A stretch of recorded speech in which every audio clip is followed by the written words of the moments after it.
Je vais te montrer toutes les extensions que fait un site qui génère plus de 60 000 € par mois. Ça, c'est un de mes sites. Donc c'est parti. Mets bien cette vidéo de côté parce qu'elle pourra peut-être te servir plus tard. Alors pour commencer, j'ai Astra Pro qui est l'extension de mon thème. J'utilise le thème Astra, la version Astra Pro, c'est pour avoir toutes les fonctionnalités débloquées. Ensuite, Azameo, c'est pour faire du retargeting partout sur Internet. J'ai Bullgate SMS et Card Bounty Pro. Ces deux-là permettent d'envoyer des SMS pour relancer les abandons de panier et également des emails de relance de panier abandonné. Cursi permet d'avoir toutes les devises sur ton site et de facturer dans toutes les devises. DPay, c'est pour accepter les crypto-monnaies. Dizab Right Click, c'est pour bloquer le clic droit. Elementor, les trois là, c'est pour pouvoir construire des pages de vente nickel, des belles pages produits, etc. Exportation des commandes, ça c'est pour exporter tout simplement les commandes en CSV, t'es pas obligé de le mettre.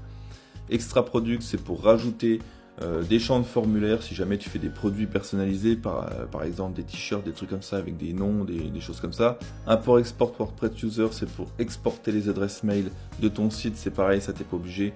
Item Security, ça c'est pour protéger ton site et rajouter de la sécurité dessus. Manage WP, c'est pour contrôler ton site internet si tu en as plusieurs, ça permet d'aller rapidement te connecter dessus. Moi j'ai une dizaine de sites donc ça me facilite la tâche.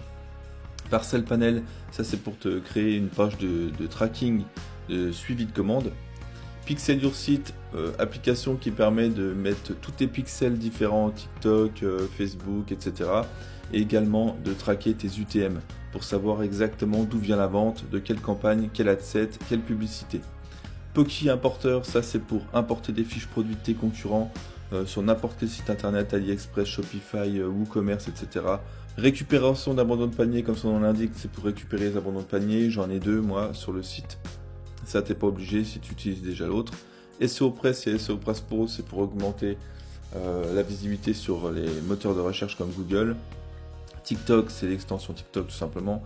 Translate Press et ici multilingual, c'est pour traduire le site dans toutes les langues automatiquement.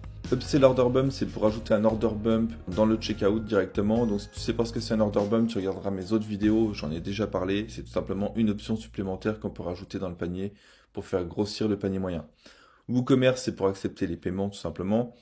Ici, Cost of Good, c'est pareil, tu n'en as pas forcément besoin, c'est pour pouvoir regarder vraiment ton bénéfice par rapport à l'achat de tes produits et à la vente que tu as faite. Stripe, c'est pour accepter les paiements par carte bancaire.